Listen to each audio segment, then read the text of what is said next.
guys, welcome back. Today we're going to talk about reasonable inference of pretextual termination, which is a mouthful. But what it really means is when our employer presents a supposedly legitimate reason for terminating us, how do we go about convincing a reasonable judge or jury that their story is just a cover? Or, in other words, pretext. I'm going to share a few suggestions about the kinds of evidence that you might want to grab in order to do that. And I'm also going to walk through some cases to show you how this stuff plays out in practice. Before we get too deep, I want to thank Maria Love for suggesting this topic. Maria is currently fighting her second round of discrimination against the same employer. She won her first round and ever since has been battling ongoing retaliation. So, hope you win, Maria, and I hope the rest of you win too. Now for this video, I'm going to assume that you guys are already familiar with the McDonald-Douglas burden shifting framework for proving discrimination. And if you're not, here's a quick visual that lays it out. And today I just want to point out where today's topic fits into this framework. And that's right here, after our employer has offered their legitimate reasons for terminating us, and the burden is shifted back to us to show that reason is false. There are a bunch of different kinds of evidence we can use to do that. For instance, shifting explanations, where our employer changes their reasons for terminating us midstream, or when they don't give us a reason when they're actually firing us, but in court they suddenly have one. Departure from standard procedures. For instance, if the company has a policy of giving warnings before termination, but we were fired with no warning. Lack of objective standards, when an employer claims that our performance or conduct were subpar, but doesn't have any written standards about what was actually required of us.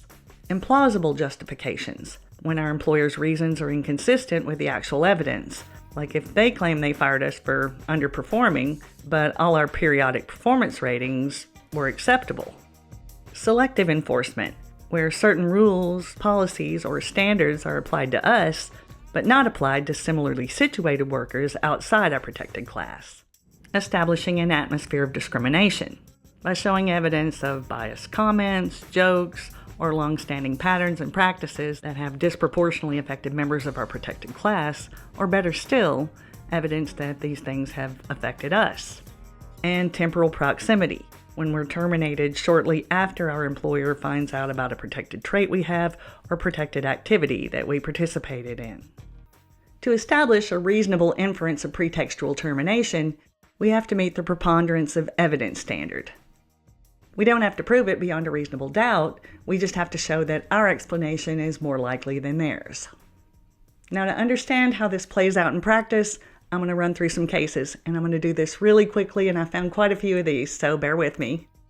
First, there's the landmark case of Reeves versus Sanderson plumbing products, where the Supreme Court set the bare minimum that we need to show in order to support a reasonable inference of pretextual termination.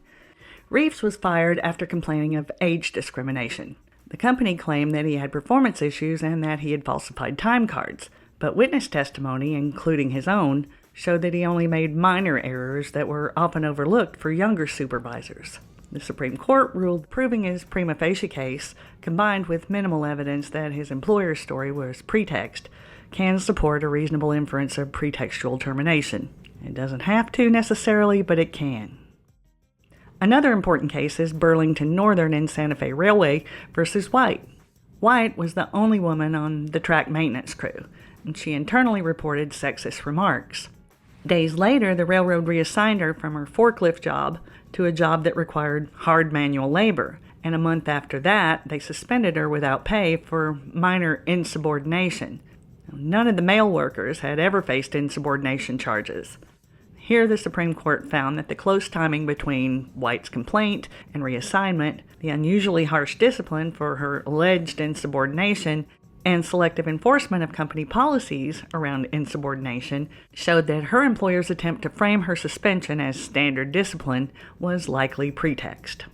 Even though White was only suspended, the logic should carry over to termination. And at the circuit level, I found a bunch more cases, like Perfetti versus First National Bank of Chicago.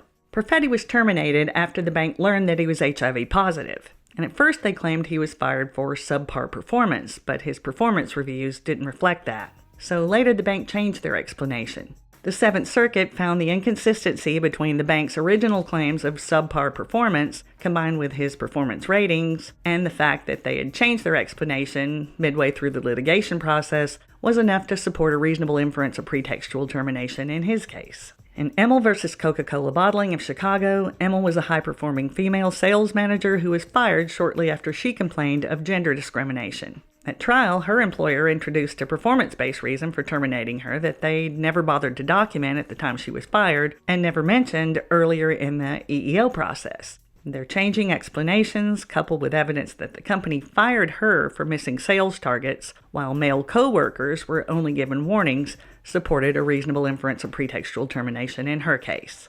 In Jolly versus Northern Telecom, Jolly was a female African-American marketing manager who was laid off shortly after complaining of race discrimination. Now, originally, her employer claimed that she was laid off due to a reduction in force, but later they changed their story, citing issues with her communication style and poor teamwork that also had never been documented and weren't supported by her performance reviews.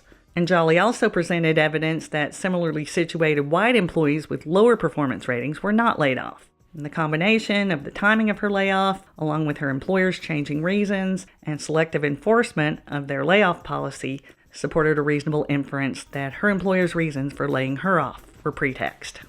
In the description, I'll link to these and a bunch more cases, and that should give you a really clear idea of how to support a reasonable inference of pretextual termination in your case. So for you, Maria, and for anyone else who may be in this situation, I hope some of what I've shared today will help you make your case. And if you're just starting the EEO process, then I hope this will give you an idea of the kinds of evidence that you need to gather now to be able to fight back against your employer's pretext later, just in case. So I'll see you guys next time. Till then, take care and hang in.